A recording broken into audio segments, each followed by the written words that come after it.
हैं, हमारे जो किसान, जो जवान, जो मजदूर, जिनके ऊपर इस सरकार का जो दमन चला हुआ है, तो ये किसान और मजदूर, भारत की अब 130 करोड़ आबादी आपके छल को, आपके पाखंड को, आपके ढोंग को अब समझ चुकी है।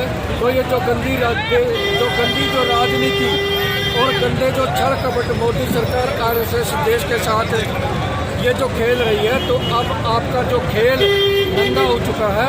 अब आपकी इस देश से जाने की बारी, और बहुत दिन दूर नहीं, हमारे मजदूर और किसान भाजपा के नेताओं के खिलाफ आंदोलन भी करेंगे और केस दायर करके अब बहुत जल्द आप देखेंगे नरेंद्र मोदी, अमित शाह और ये जो योगी जैसे ढोंगी जो लोग सत्ता पे काबिज हैं, इनको बहुत जल्दी जनता जेलों के अंदर देखेगी।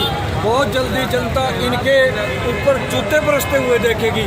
बहुत जल्दी इस देश की जनता अब इन दुष्टों को न सहन करेगी, न माफ करेगी।